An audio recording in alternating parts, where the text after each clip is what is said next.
Hello everyone. Welcome to Priyanka Edu Advisor and I am Priyanka Chauhan. Today we will study class 7th Science chapter 12 Reproduction in Animals. To produce its own kind is a characteristic of all living organism. जितने भी living organisms हैं वो अपने type के young ones को या offsprings को produce करते हैं, उन्हीं की तरह उनके जो चिल्ड्रन होते हैं वो उन्हीं की तरह होते हैं. तो ये सारे लिविंग ऑर्गेनिजम्स का एक कैरेक्टरिस्टिक होता है. जैसे बैनियन ट्री है तो बैनियन ट्री का जो नया प्लांट बनेगा वो भी बैनियन ट्री ही होगा. मैंगो ट्री से मैंगो ट्री प्रोड्यूस होगा. बनाना ट्री से बनाना प्लांट से नया बनाना प्लांट ही बनेगा. बर्ड्स जो होंगी वो सेम काइंड की बर्ड्स न्यू उनके जो यंग वंस होंगे वो बर्ड्स ही होंगे. तो ये एक कैरेक्टरिस्टिक होता है सारे लिविंग ऑर्गेनिज्म का. And you have already learn this in class 6th. The production of new individual from the parents से जो नए इंडिविजुअल्स जो प्रोड्यूस होते हैं इस प्रोसेस को बोला जाता है reproduction. But how do plants reproduce? But plants कैसे रिप्रोड्यूस करते हैं? There are different modes of reproduction in plants which we shall learn this in this chapter. Plants में अलग तरह का मोड ऑफ रिप्रोडक्शन होता है जो हम इस चैप्टर में स्टडी करेंगे. Modes of reproduction. In class 6th, you learned about different parts of a flowering plants. अपने flowering plants के different parts पढ़े थे. 4 parts होते हैं: sepals, petals, stamens and pistil. ये 4 parts हमने पढ़े थे. Most plants have root, stem and leaves. Mostly plants की root, stem और leaves होती हैं. ये जो 3 part होते हैं root, stem और leaves, इनको बोला जाता है vegetative parts of the plant. हर एक टर्म को बहुत अच्छे से समझना है और इनको लर्न करना है. रूट, स्टेम एंड लीव्स को बोला जाता है vegetative parts of the plant. कुछ टाइम के बाद जब प्लांट की ग्रोथ होती है, वेजिटेटिव ग्रोथ होती है प्लांट की, प्लांट हाइट में बढ़ता है तो उसके ऊपर फ्लावर्स आते हैं. फ्लावर्स आप सबने देखे होंगे. जैसे मैंगो ट्री में फ्लावरिंग सीजन जो स्प्रिंग होता है उसमें फ्लावर्स आते हैं और जब समर सीजन होता है तो उसमें फिर फ्रूट आते हैं, mango fruit. So we eat the fruit and usually discard the seeds. Fruit खाने के बाद हम लोग सीड्स को फेंक देते हैं. यही जो सीड्स होते हैं ये जर्मिनेट करते हैं और इससे एक नया प्लांट बनता है. So what is the function of flowers in the plants? Flowers का क्या फंक्शन है? जब भी प्लांट में पहले फ्लावर्स लगेंगे और फ्लावर्स के बाद ही उसमें फ्रूट बनेगा, फ्लावर्स से फ्रूट बनेगा और फ्रूट के अंदर सीड्स होंगे. तो फ्लावर का एक बहुत इंपॉर्टेंट रोल हो गया. प्लांट्स के अंदर रिप्रोडक्शन में कौन हेल्प कर रहा है? फ्लावर हेल्प कर रहा है. Flowers perform the function of reproduction in plants. So reproductive parts of the plants are flowers. Flowers are the reproductive parts. तो वेजिटेटिव पार्ट्स कौन से हो गए? रूट, स्टेम और लीव्स वेजिटेटिव पार्ट्स हो गए प्लांट के और रिप्रोडक्टिव पार्ट हो गया flower. Now there are several ways by which plants produce their offsprings. अब कौन कौन सी वेज है जिससे प्लांट्स अपने ऑफस्प्रिंग्स प्रोड्यूस करते हैं? 2 कैटेगरीज में इनको 2 टाइप में डिवाइड किया है. First is the asexual reproduction and second is the sexual reproduction. Now in asexual reproduction plants can give rise to new plants without seeds. बिना सीड्स के नया प्लांट बन जाएगा. सीड्स का तो आप सबको पता है कि हम सीड्स लगा देते हैं, प्लांट सॉइल में सो कर देते हैं और उससे एक नया प्लांट बन जाता है. तो वो प्रोसेस तो हो गया सेक्सुअल रिप्रोडक्शन जिसमें सीड से नए प्लांट्स बन रहे हैं. पर कुछ ऐसे भी प्लांट्स होते हैं जिनमें सीड्स ही नहीं बनते. तो वो प्लांट्स कैसे ग्रो करते हैं? वो प्लांट्स उनसे नए प्लांट्स बनते हैं by asexual reproduction. Plants can give rise to new plants without seeds whereas in sexual reproduction new plants are obtained from seeds. Seeds से ऑब्टेन होते हैं नए प्लांट्स. अब Paheli thought that new plants always grow from seeds. Paheli ने ये सोचा था कि सारे प्लांट्स सीड से ही ग्रो करते हैं. But she has never seen. उसने शुगर केन के, पोटैटो के और रोज़ के कभी सीड्स नहीं देखे.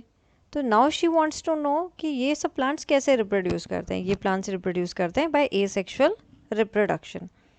Asexual reproduction. In asexual reproduction, new plants are obtained without the production of the seeds. Vegetative propagation. अब एसेक्सुअल रिप्रोडक्शन में हम पढ़ रहे हैं वेजिटेटिव प्रोपगेशन. ये एक टाइप है. किसका टाइप है ये? पहले हमने दो टाइप पढ़े, asexual reproduction and sexual reproduction. अब हम टाइप पढ़ रहे हैं एसेक्सुअल रिप्रोडक्शन का, vegetative propagation. It is a type of asexual reproduction in which new plants are produced from root, stem, leaves और बड्स। प्लांट के जितने भी पार्ट्स होते हैं, ये जो वेजिटेटिव पार्ट हो गया, रूट, स्टेम, लीव्स, इन सब से और बड से जो नए प्लांट बनते हैं, इस प्रोसेस को बोलते हैं vegetative propagation. Since the reproduction is through the vegetative parts of the plant, plant के वेजिटेटिव पार्ट से रिप्रोडक्शन हो रहा है, इसलिए इसको वेजिटेटिव प्रोपगेशन कहते हैं। जैसे कि एक आपको ब्रांच लेनी है, रोज़ की या चंपा की एक ब्रांच लेनी है।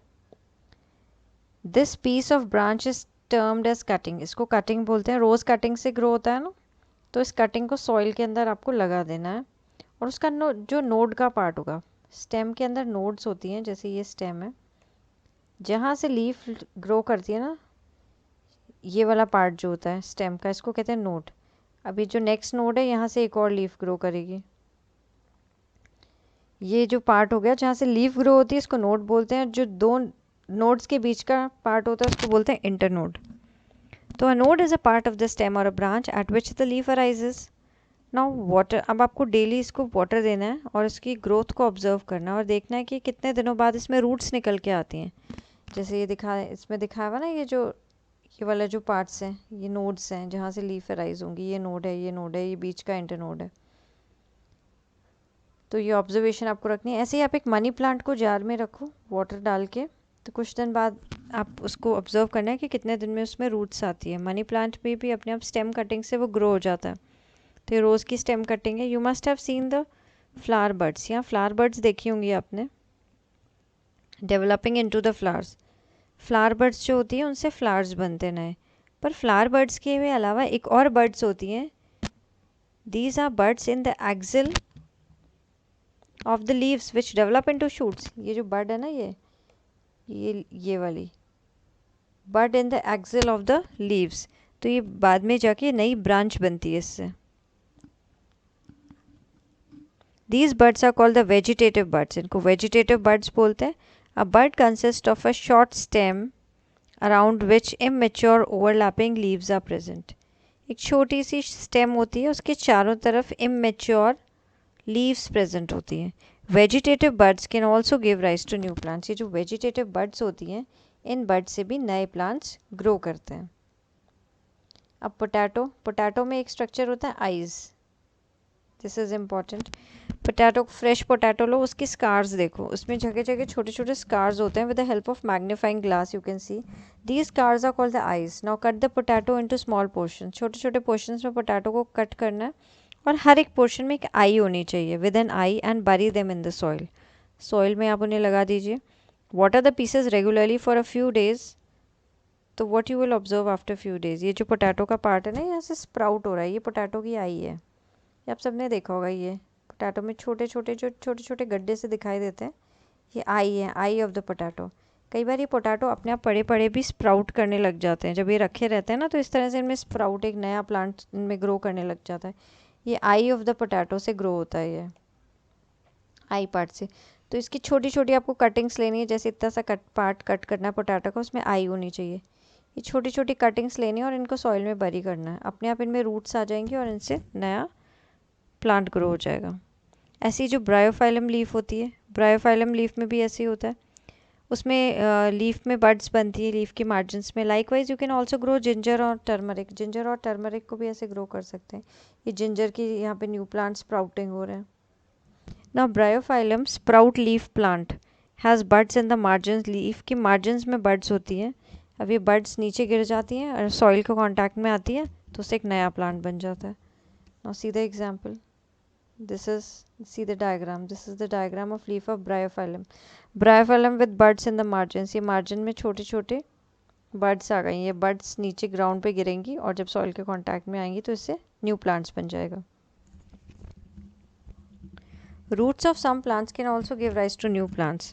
कुछ plants की root से भी नए plants grow हो सकते हैं, जैसे sweet potato और dahlia examples हो गए। Plants such as cacti produce new plants when their parts get detached. जो cactus होता है, उससे नया प्लांट कब बनता है, जब उसका एक प्लांट डिटैच हो जाता है, मेन प्लांट बॉडी से अलग हो जाता है, और जो अलग हुआ हुआ जो प्लांट का पार्ट है वो एक नया प्लांट बना देता है। Now Buju wants to know if there is any advantage of vegetative propagation. Vegetative propagation की कोई advantage है, उसके uses हैं? हाँ, इसके advantages हैं vegetative propagation के. This we will study now. Produced by vegetative propagation take less time. ये बहुत कम टाइम में ग्रो हो जाते हैं. जो वेजिटेटिव प्रोपेगेशन से ग्रो होते हैं ना, ये कम टाइम लेते हैं. And bear flowers and fruits earlier than those produced by the seeds. जो प्लांट सीड से प्रोड्यूस होते हैं ना, उनसे पहले ये ग्रो करते हैं, जल्दी ग्रो करते हैं, जल्दी इनमें फ्लावर्स और फ्रूट्स आते हैं. जो नए प्लांट्स बनते हैं वो एग्जैक्ट कॉपी होते हैं पेरेंट प्लांट्स के. जो भी पेरेंट प्लांट है उसके बिल्कुल सेम कॉपी होते हैं. And they are produced from a single parent as they are produced, क्योंकि ये एक सिंगल पेरेंट से प्रोड्यूस होते हैं, एक ही पेरेंट से बनते हैं ये. Later in this chapter you will learn that plants produced by sexual reproduction have characters of both the parents. जो सेक्शुअल रिप्रोडक्शन से जो प्लांट्स, जो न्यू प्लांट्स ग्रो होते हैं, वो क्योंकि टू पेरेंट्स से बनते हैं, टू पेरेंट्स से प्रोड्यूस होते हैं, तो उनमें दोनों पेरेंट्स के कैरेक्टरिस्टिक होते हैं. और जो एसेक्सुअल रिप्रोडक्शन में जो वेजिटेटिव प्रोपेगेशन से जो प्लांट्स ग्रो होते हैं, नए प्लांट्स, वो सिंगल पेरेंट्स से ग्रो होते हैं, तो अपने पेरेंट्स के बिल्कुल एग्जैक्ट कॉपीज़ होते हैं. And plants produce seeds as a result of sexual reproduction. Sexual reproduction के कारण प्लांट्स में सीड्स भी बनते हैं. Now the next is the budding. ये हम सब अभी एसेक्शुअल रिप्रोडक्शन ही पढ़ रहे हैं. बडिंग में क्या होती है, जैसे ईस्ट है, ईस्ट के ऊपर छोटी छोटी सी बड्स ग्रो हो जाती है. ये ईस्ट सेल है. Reproduction in yeast by budding. तो ईस्ट के अंदर एक ये बड डेवलप हुई इस तरह से. ये बड धीरे धीरे अलग हो जाएगी, फिर इसमें छोटी छोटी चेन ऑफ बड्स बनी हुई है. ये एक एक बड जैसे जैसे अलग होती जाएगी और एक न्यू इंडिविजुअल न्यू ईस्ट, इससे न्यू ईस्ट बन जाएगी. तो you have already learn about the tiny organisms like yeast that can be seen only with a microscope से देख सकते हैं. These grow and multiply every few hours. हर कुछ घंटों में ये मल्टीप्लाई करती हैं और ग्रो करती हैं. अगर इन्हें सफिशिएंट न्यूट्रिएंट, बहुत अच्छे अमाउंट में न्यूट्रिएंट्स अवेलेबल होता रहे, तो ये बहुत जल्दी जल्दी मल्टीप्लाई करती हैं और रिप्रोड्यूस करती हैं. तो east is a single celled organism. ये एक सिंगल सेल्ड ऑर्गेनिज्म है. A small bulb like projection इसकी बाहर निकलती है ईस्ट सेल में से, जिसको बड बोलते हैं. बड ग्रो करती है और पेरेंट सेल से अलग हो जाती है, डिटैच होती है और एक नया ईस्ट सेल बनाती है. The new yeast cell grows. अभी जो नया सेल है ये ग्रो होता है, मेच्योर होता है और प्रोड्यूस मोर ईस्ट सेल्स, और उससे और ईस्ट सेल्स बनते हैं और उसमें भी बडिंग होती है और उससे और नए सेल्स बनते हैं. इस तरह से एक चेन बनती जाती है, chain of the buds. In this process, if this process continues, a large number of yeast cells are produced in a short time. थोड़ी ही देर में बहुत सारी yeast cells produce हो जाती हैं. Next method is the fragmentation. Fragmentation, you have seen a slimy green patches pond में आपने देखे होंगे slimy green कलर के patches होते हैं, जैसे जो standing water होता है ना pond में, उसमें ग्रीन कलर की आपने स्लाइमी सी देखी होगी जो ऊपर फ्लोट करती रहती है, जिसको हम एल्गी बोलते हैं. This is algae. हम इसमें एल्गी का एग्जाम्पल पढ़ेंगे. When water and nutrients are available, algae grow and multiply rapidly by fragmentation.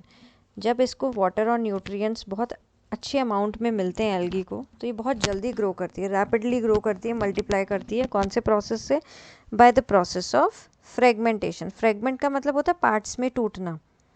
जैसे ये एक है, इसके अगर हम छोटे छोटे पार्ट कर दें, ये एल्गी है, एल्गी के छोटे छोटे ऐसे पार्ट तोड़ दें, हम ब्रेक कर दें, तो हर एक एल्गी का ये जो पार्ट है, इससे एक नई एल्गी बन जाएगी. This method is called fragmentation. Fragment हो रहे हैं, फ्रेगमेंट से एक नया प्लांट बन रहा है. An algae breaks up into 2 और मोर फ्रेगमेंट्स. फ्रेगमेंट्स में टूट जाती है. ये फ्रेगमेंट या पीस किस में ग्रो करते हैं? एक नए इंडिविजुअल में ग्रो करते हैं. This process continues and they cover a large area in a short period of time. और पूरे पॉन्ड को ये कवर कर लेती है मल्टीप्लाई करके, बहुत सारी एल्गी उसमें ग्रो हो जाती है. तो ये एक बड़ा सा फ्रेगमेंट है, ये 2 फ्रेगमेंट में टूटा. स्पायरोगायरा का इसमें एग्जांपल दिया हुआ है. Spirogyra is algae, green algae है ये स्पायरोगायरा, और इससे नए स्पायरोगायरा बन जाएंगे फिर हर एक फ्रेगमेंट से.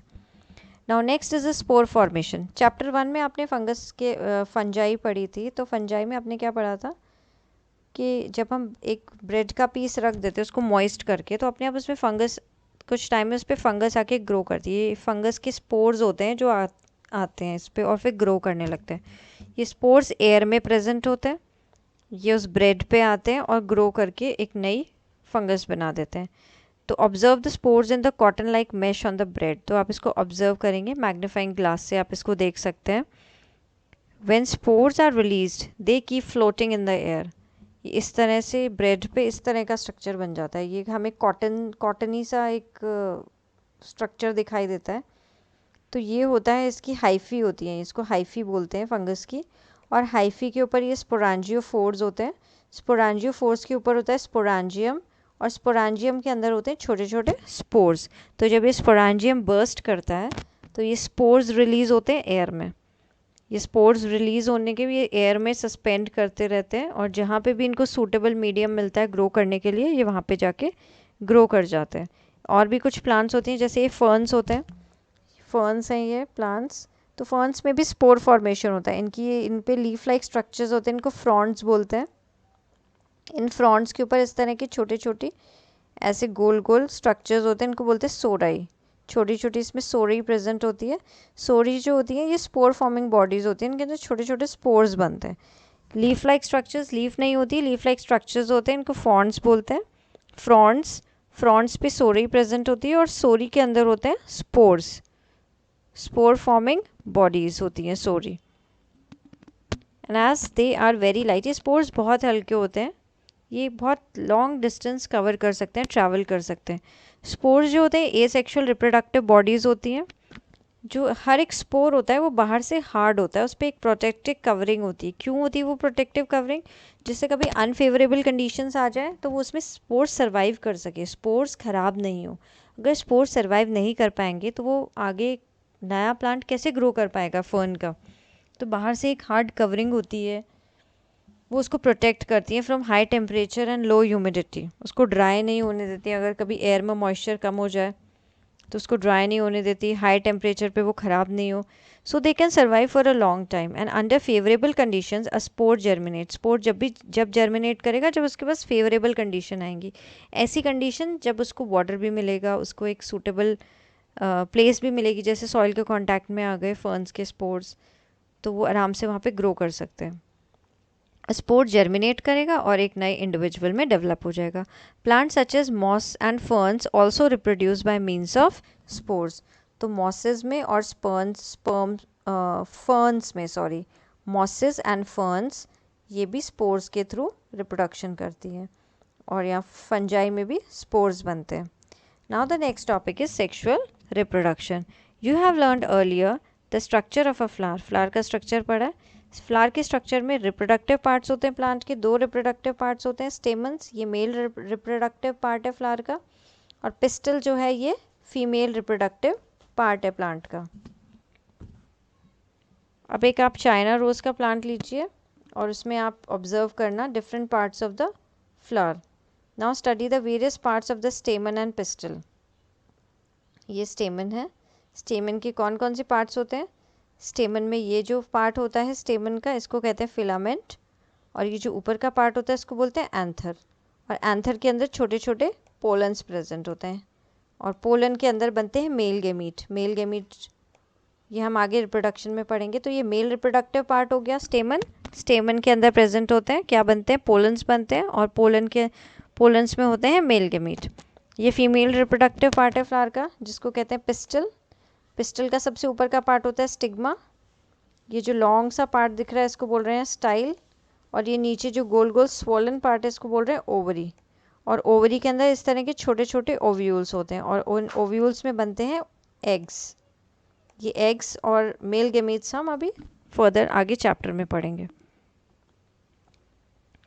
तो male reproductive part is the स्टेमन and female reproductive part is the pistol.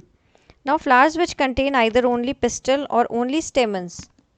कुछ फ्लावर्स में सिर्फ या तो पिस्टल्स ही प्रेजेंट होती हैं या सिर्फ स्टेमन्स प्रेजेंट होते हैं। इन फ्लावर्स को बोलते हैं यूनिसेक्सुअल फ्लावर्स, जिनमें एक ही तरह का रिप्रोडक्टिव पार्ट होता है। फ्लावर्स विच कंटेन, जिन फ्लावर्स में दोनों प्रेजेंट होते हैं बोथ स्टेमन्स एंड पिस्टल, इन फ्लावर्स को बोलते हैं बाइसेक्सुअल फ्लावर्स। एग्जाम्पल इसका क्या है? कॉर्न, पपाया, कुकुम्बर प्रोड्यूस, ये यूनिसेक्सुअल फ्लावर्स के एग्जाम्पल्स हैं। कॉर्न, पपाया, पपाया के जैसे अलग अलग प्लांट होते हैं, एक में मेल प्लांट्स होते हैं, एक में मेल फ्लावर्स और एक में फीमेल फ्लावर्स। कुकुम्बर में भी, कॉर्न में भी ऐसे ही होता है, मेल प्लांट अलग और फीमेल प्लांट अलग। तो इन फ्लावर्स के अंदर एक ही रिप्रोडक्टिव स्ट्रक्चर प्रेजेंट होता है। Whereas mustard, rose and petunia, they have bisexual flowers. Unisexual flowers स्टेमन present होगा या पिस्टल प्रेजेंट होगा, इसके एग्जाम्पल हैं कॉर्न, पपाया और कुकुम्बर। और बाइसेक्सुअल फ्लावर्स जो होंगे, बाइसेक्सुअल फ्लावर में एक ही फ्लावर के अंदर स्टेमन भी होगा और पिस्टल भी होंगे, दोनों रिप्रोडक्टिव स्ट्रक्चर्स प्रेजेंट होंगे। बाइसेक्सुअल फ्लावर के एग्जाम्पल है mustard, rose and petunia. Now both the male and the female unisexual flowers may be present in the same plant or in the different plants. अब ये जो mail और female flowers हैं, या तो ये एक ही प्लांट पे भी हो सकते हैं या फिर ये दो अलग अलग प्लांट्स पे भी हो सकते हैं। Could you identify the anther and the filament of a stamen? क्या आप आइडेंटिफाई कर सकते हो? अभी हमने देखा है एंथर के अंदर पोलन ग्रेन्स होते हैं, ये भी मैंने एक्सप्लेन किया था। एंथर के अंदर पोलन ग्रेन्स होते हैं और पोलन ग्रेन्स क्या प्रोड्यूस करता है? पोलन ग्रेन प्रोड्यूस करता है mail gametes. Very important part of the chapter. ये सारी आपको टर्म्स याद करनी है, unisexual flowers, bisexual flowers, definitions, difference between these, examples, इनके एग्जांपल्स लर्न करने हैं। मस्टर्ड, रोज। अब एंथर के स्ट्रक्चर हम पढ़ रहे हैं। एंथर के अंदर पोलन ग्रेन्स होते हैं, पोलन ग्रेन्स में मेल गेमीट्स होते हैं। अब पिस्टल में क्या क्या होता है? स्टिग्मा, स्टाइल और ओवरी, ये फीमेल रिप्रोडक्टिव पार्ट है। ओवरी के अंदर वन और मोर ओव्यूल्स हो सकते हैं, जो अभी बताए थे मैंने, छोटे छोटे ओव्यूल्स प्रेजेंट होते हैं ओवरी के अंदर, ये ओव्यूल्स प्रेजेंट होते हैं। इन ओव्यूल्स में क्या प्रेजेंट होता है? द फीमेल गेमीट और एग। जो फीमेल गेमीट बनता है और जो एग बनता है वो ओव्यूल के अंदर बनता है। In sexual reproduction a male and a female gamete fuse to form a zygote. Sexual reproduction में एक मेल गेमीट और फीमेल गेमीट फ्यूज होते हैं और वो बनाते हैं जाइगोट, और इस प्रोसेस को बोलते हैं फर्टिलाइजेशन। फर्टिलाइजेशन हम आगे डिटेल में पढ़ेंगे, उससे पहले हम पढ़ेंगे पॉलिनेशन। फर्टिलाइजेशन होने के लिए पहले प्रोसेस होता है पॉलिनेशन। फर्टिलाइजेशन, मेल गेमीट जो पोलन है, इसका मतलब पोलन फीमेल पार्ट तक पहुंचना चाहिए, इस फीमेल पार्ट तक पहुंचना चाहिए पोलन, वो जाएगा ये पॉलिनेशन से। सपोज ये एक फ्लावर है, ये फ्लावर है, इस फ्लावर के अंदर पोलन्स, ये इसका एंथर है और ये इसकी स्टिग्मा है। तो पॉलिनेशन के लिए ये जो पोलन्स है ये यहाँ से स्टिग्मा पे पहुँचने चाहिए। इस प्रोसेस को बोलेंगे the transfer of pollens from anther to stigma of the flower, stigma of the same flower. अगर ये पपाया का फ्लावर है तो ये पपाया के फ्लावर पे ही जाना चाहिए, उसी की स्टिग्मा पे ही जाना चाहिए। तो this process is called pollination. तब यहाँ से पॉलिनेशन होगा, मेल गेमीट यहाँ पहुँचेगा और यहाँ से ये स्टिग्मा स्टाइल से होता हुआ ओवरी तक आएगा। ओवरी में यहाँ पे ओव्यूल्स प्रेजेंट होंगे, ये ओव्यूल है, ओव्यूल के अंदर एग होगा। तो ये जो मेल गेमीट है यहाँ से एंटर करेगा और ये इस फीमेल गेमीट ओवम के एग के साथ फ्यूज करेगा और इससे बनेगा zygote. Pollen grains have a tough protective coat. इनके बाहर एक टफ प्रोटेक्टिव कोट होती है which prevents them from drying up, जिससे ये ड्राई नहीं हो, सूखे नहीं हो। तो पोलन ग्रेन्स बहुत हल्के होते हैं, विंड के साथ उड़ जाते हैं, उड़ के और फ्लावर्स तक पहुंच जाते हैं। तो पॉलिनेशन विंड के थ्रू भी हो सकता है या वाटर के थ्रू भी हो सकता है। वाटर से भी वो लोग पोलन्स जो हैं वो स्टिग्मा तक पहुंच सकते हैं। अब फ्लावर्स भी क्या इसमें इंपॉर्टेंट रोल प्ले करते हैं? जैसे कुछ फ्लावर्स होते हैं बहुत ही कलरफुल होते हैं, बहुत ही अट्रैक्टिव होते हैं और उनमें बहुत अच्छी फ्रेग्रेंस आती है, बहुत अच्छी खुशबू आती है उन फ्लावर्स में।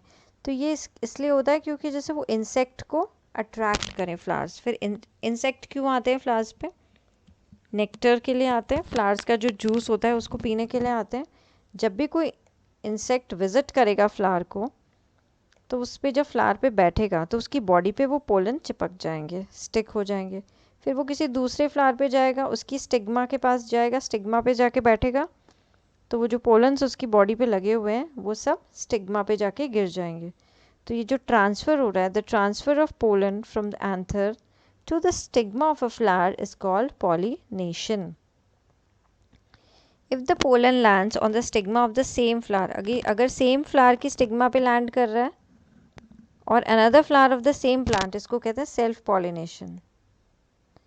और अगर ये किसी दूसरे and when the pollen of a flower lands on the stigma of a flower of a different plant of the same kind, it is called cross pollination. Now let us see with the help of diagram. जैसे ये है, same plant के pollens हैं और ये same plant की stigma पे आए हैं, तो ये सेल्फ पॉलिनेशन हो गया. अब ये दोनों फ्लावर्स हैं तो सेम, पर दूसरे प्लांट पे ग्रो हो रहे हैं. अगर इस प्लांट का एंथर, इस फ्लावर का एंथर इस दूसरे फ्लावर की स्टिग्मा पे जाके लैंड करेगा तो इसको बोल देंगे क्रॉस पॉलिनेशन. पर फ्लावर्स तो सेम ही स्पीशीज़ के होने चाहिए, या तो चाहे वो सेम प्लांट पे लगे हुए हो या डिफरेंट प्लांट्स पे लगे हुए हो, या ये दो प्लांट सेम प्लांट पे भी लगे हुए हो सकता है, तो ये क्रॉस पॉलिनेशन हो गया. दो अलग प्लांट्स पे भी लगे हुए हो सकते हैं ये दो फ्लावर, तो भी ये क्रॉस पॉलिनेशन हो गया. बट अगर एक ही फ्लावर के अंदर हो रहा है, यहीं का पोलन यहीं इसी की स्टिग्मा पे जा रहा है, तो इसको सेल्फ पॉलिनेशन बोलेंगे.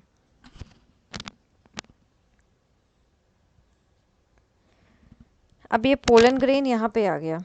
ये स्ट्रक्चर किसका है? ये स्ट्रक्चर है पूरा पिस्टल का. पिस्टल के ऊपर ये पोलन ग्रेन आया. अब पोलन ग्रेन ने यहाँ पे आके जर्मिनेशन स्टार्ट करी, इसकी ये पोलन ट्यूब बनी, इसको बोल रहे हैं पोलन ट्यूब. ये पोलन ट्यूब ऐसे बड़ी होती जाती है और इसके अंदर, पोलन ट्यूब के अंदर ये मेल गैमीट्स होते हैं. ये मेल गैमीट्स पोलन ट्यूब किसके अंदर जा रहे हैं? ये ओवम में. ये बड़ा सा जो स्ट्रक्चर है ये ओवम है, सॉरी ये ओव्यूल है. ये जो हमें दिखाई दे रहा है ना, ये ओव्यूल है ओवरी के अंदर, और ओव्यूल के अंदर ओवम है, एग है, ये वाला एग है. तो ये पोलन ट्यूब यहाँ से एंटर करेगी ओव्यूल में, मेल गैमीट्स यहाँ पे रिलीज होंगे और मेल गैमीट्स और एग का फ्यूजन होगा. इस प्रोसेस को बोलेंगे फर्टिलाइजेशन और इसमें बनेगा zygote. Fertilization. The cell results after the fusion of the gamete is called zygote, and the process of fusion of male and female gametes to form a zygote is called fertilization. और zygote बाद में multiply करके क्या बनाएगा? Embryo में develop हो जाएगा, embryo बना लेगा. फर्टिलाइजेशन हुआ, फर्टिलाइजेशन से zygote बना और zygote से बनेगा embryo. Fruits and seed formation. Fruit और सीड्स कैसे बनते हैं? After fertilisation the ovary grows into fruit. अब फर्टिलाइजेशन के बाद ये जो ओवरी का पार्ट है ना, ये ओवरी, ये वाला जो पार्ट है, ये फ्रूट बन जाएगा. और ये जो अंदर जो ओव्यूल था ना, ये ओव्यूल सीड में बन जाएगा. Ovary grows into the fruit, और जो ओव्यूल है वो सीड में डेवलप हो जाएगा. Seeds develop from the ovules. तो फ्रूट क्या है? Fruit is the ripened ovary. Ovary जब राइप हो जाती है, पक जाती है, तो उसको फ्रूट बोलते हैं. सीड के अंदर क्या प्रेजेंट होगा? सीड के अंदर ये पूरा सीड बन गया ना, ये ओव्यूल तो सीड बन गया. अब सीड के अंदर क्या प्रेजेंट है? जाइगोट से एम्ब्रियो बना था, एम्ब्रियो प्रेजेंट है, तो सीड के अंदर होता है embryo. Embryo enclosed in a protective seed coat. ये एम्ब्रियो है, सीड के अंदर है, और सीड के बाहर एक कोटिंग होती है, उसको बोलते हैं सीड कोट. तो उसके अंदर प्रोटेक्टेड है embryo. Some fruits are fleshy and juicy such as mango and orange. तो मैंगो और ऑरेंज ये जो फ्रूट्स होते हैं, ये जूसी और फ्लैशी होते हैं. और कुछ फ्रूट्स होते हैं वो ड्राई होते हैं, जैसे आलमंड्स, बादाम हो गए, वॉलनट्स, अखरोट, ये ड्राई होते हैं. ये वाले fruits 12.12 A and B. This is shown in the diagram. ये रहे. These are the juicy fruits and these are the dry fruits. ये ड्राई होते हैं. Seed dispersal. अभी जो सीड्स बन गए, इन सीड्स का डिस्पर्सल होना है, इन सीड्स को स्प्रेड होना है. ये स्प्रेड होंगे और जगह जाके ग्रो करेंगे, तभी तो इनसे नए प्लांट्स बनेंगे. तो नेचर में सेम काइंड्स ऑफ प्लांट्स कैसे ग्रो करते हैं अलग अलग जगह पे? जैसे एक यहाँ पे मैंगो ट्री है, उसके पास ही सारे मैंगो ट्रीज थोड़ी होंगे, और बहुत जगह पे मैंगो ट्रीज होते हैं. तो ये सीड्स कैसे अलग अलग जगह पे पहुंच जाते हैं? हर प्लांट के सीड्स कैसे पहुंच जाते हैं? ये प्रोसेस होता है सीड डिस्पर्सल का. This happens because seeds are dispersed at different places. इनको अलग अलग जगह पे पहुंचाया जाता है. कौन पहुंचाता है? एनिमल्स लेके जा सकते हैं, या एयर के थ्रू, विंड के थ्रू भी जा सकता है, वाटर के थ्रू भी सीड्स जा सकते हैं, ट्रैवल करके दूसरी जगह पे पहुंच जाए. या ह्यूमन बींग्स, जैसे हम कभी फॉरेस्ट में से जा रहे होते हैं तो हमारी कपड़ों पे कुछ सीड्स से चिपक जाते हैं, फ्रूट्स या सीड्स चिपक जाते हैं किसी प्लांट के, और हम आगे जाके उसको अपने कपड़ों से अलग करके नीचे ग्राउंड पे, सॉइल पे गिरा देते हैं. वो वहाँ पे एक नया प्लांट ग्रो कर जाएगा. फिर did you try to observe how the seeds were clinging to your clothes? ये आपकी क्लोथ्स पे कैसे क्लिंग, या कैसे आपकी क्लोथ्स पे ये लग जाते हैं, और फिर आप इनको बाद में इनको अलग करके गिरा देते हो. तो what do you think? Will happen if all the seeds of a plant, अगर क्या हो, अगर सारे ही प्लांट्स के सीड एक ही जगह पे गिर जाएं और वहीं पे ग्रो करने लग जाएं, तो बहुत कंपटीशन हो जाएगा प्लांट्स में। किस चीज़ के लिए कंपटीशन हो जाएगा? सनलाइट के लिए। सारे प्लांट्स एक ही जगह पे ग्रो कर रहे हैं, स्पेस के लिए कंपटीशन हो जाएगा, वाटर, मिनरल, स्पेस। तो एज अ रिजल्ट जो सीड्स होंगे they would not grow into healthy plants, तो हेल्दी प्लांट्स नहीं ग्रो होंगे। Plants benefit by seed dispersal. A severe competition for sunlight, water, minerals and space, बहुत severe competition होगा। Plants would not grow into healthy plants, healthy plants में ये grow नहीं करेंगे। Plants benefit by seed dispersal, तो seed dispersal से plant को benefit होता है। इट प्रिवेंट्स कंपटीशन, कंपटीशन नहीं होता प्लांट्स के बीच में। And its own seedlings for sunlight, क्योंकि एक प्लांट के सीड से इसके सीडलिंग्स बनेंगे, तो उनके खुद के सीडलिंग्स में कंपटीशन ना हो सनलाइट, वाटर और मिनरल्स। अगर पास पास बहुत सारे प्लांट्स ग्रो करेंगे ना, तो फिर उनको सनलाइट नहीं मिलेगी। जैसे कुछ प्लांट्स बड़े हो गए, कुछ प्लांट्स नीचे छोटे रह गए, तो उनको सनलाइट नहीं मिलेगी प्रॉपर, जगह कम होगी, और वहीं पे वाटर और मिनरल्स के लिए कंपटीशन हो जाएगा। तो it also enables the plants to invade new habitats. Seed dispersal से क्या होता है, प्लांट्स नए नए हैबिटेट्स पे जाके भी ग्रो कर पाते हैं, हैबिटेट नए नए जगह पे जाके ग्रो कर पाते हैं फॉर वाइडर डिस्ट्रीब्यूशन। इससे क्या होता है, प्लांट्स का डिस्ट्रीब्यूशन बहुत जगह पे हो जाता है, पूरी अर्थ पे उनका प्लांट्स का डिस्ट्रीब्यूशन हो जाता है। Seeds and fruits of plants are carried away by, किसके थ्रू कैरी होते हैं? ये विंड के थ्रू कैरी होते हैं। Seeds of fruits, water, animals भी लेके जा सकते हैं। जैसे कि इसमें फिगर दिया हुआ है ड्रम स्टिक और मेपल का सीड है, तो ये विंग सीड्स होते हैं, इनके विंग्स होते हैं। ये ड्रम स्टिक का सीड है, ये वाला ए वाला, और बी वाला मेपल का सीड है। तो इनकी विंग्स हैं, तो ये एयर में उड़ के जा सकते हैं, और जहाँ पे भी सॉइल में जाके, जब भी सॉइल के कांटेक्ट में आएंगे, वाटर मिलेगा, तो ये जर्मिनेट कर जाएंगे, नया प्लांट बन जाएगा।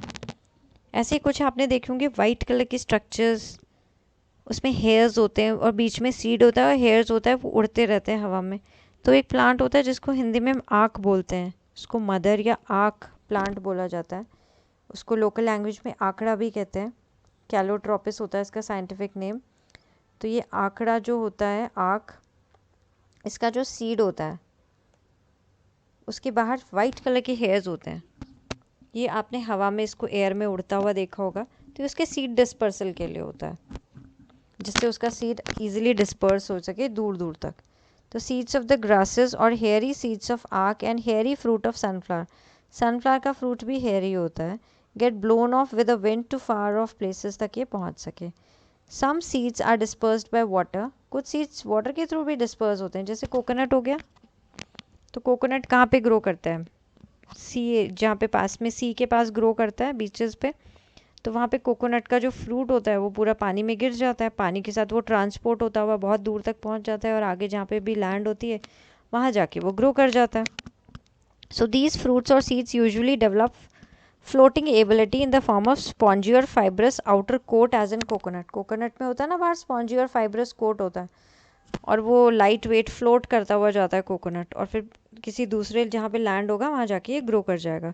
Some seeds are dispersed by animals, animals से भी डिस्पर्स्ड होते हैं, especially spiny seeds. Spiny seeds मतलब जिनमें छोटे छोटे कांटे हो गए, वो एनिमल्स की बॉडी पे या फर पे चिपक जाते हैं।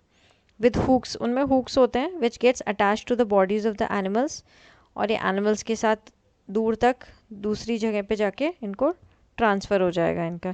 एग्जाम्पल है इसका Xanthium and Urena. We will see the figure. ये वाला तो हो गया हेयरी फ्रूट ऑफ सनफ्लावर, ये सनफ्लावर का फ्रूट है, और ये हेयरी सीड ऑफ आर्क, ये जैंथियम है। ये जैंथियम का, इस पे छोटे छोटे हुक्स है, ये हुक्स अटैच हो जाता है। तो how this is how the seed dispersal takes place. These are the keywords. You have to learn all the keywords because these are the important definitions. आपको chapters, आपको साइंस में ये चीज़ ध्यान रखनी है कि कोई भी चैप्टर आपको क्रैम मगअप नहीं करना है, उसका रट्टा नहीं लगाना है। अगर आप ये चैप्टर को बस लोगे और उसे रट्टा लगा के याद कर लोगे एग्ज़ाम के लिए, तो वो आपके लिए कभी भी यूज़फुल नहीं होगा। आपको चैप्टर्स को बहुत अच्छे से समझना है, एक एक वर्ड को समझना है। जब आपको एक एक वर्ड समझ में आ जाएगा, तो आपको अपने आप डेफिनेशंस और ये सारे जो आंसर्स हैं जल्दी से याद हो जाएंगे। और साइंस तो है ही, आपके आसपास जितनी चीज़ें हैं, आपकी बॉडी में क्या हो रहा है, आपके आसपास प्लांट्स, एनिमल्स क्या हैं, तो जब आप इन चीज़ों को समझ के पढ़ोगे तो ये आपको बहुत अच्छे से लर्न होगी ये सब चीज़ें। कभी भी हमें अपनी स्टडीज़ में कभी भी कोई चैप्टर या क्वेश्चन आंसर्स को सिर्फ क्रैम नहीं कर लेना चाहिए, मगअप नहीं कर लेना चाहिए, उसका रट्टा नहीं लगा लेना चाहिए। रट्टा लगा के कभी भी पढ़ाई नहीं करनी चाहिए, वो कभी भी याद नहीं रहता। हमें हमेशा सारी जो टर्म्स हैं उसमें जितने भी वर्ड्स आते हैं उनको अंडरलाइन करके समझ के पूरे चैप्टर को पढ़ना चाहिए। जब हम समझ के पढ़ते हैं तो हमें बहुत जल्दी वो चैप्टर लर्न होता है। So I hope this video is helpful to you. Then please like the video, share it with your friends, और अभी तक आपने सब्सक्राइब नहीं किया है तो subscribe my channel and please press the उसके सामने जो बेल बटन है उसे प्रेस कर देना। जब भी मैं न्यू वीडियो अपलोड करूँ तो आपके पास नोटिफिकेशन आए और आप वीडियो देख सको। So I'll see you in the next video. Till then, bye bye. Take care and thank you so much.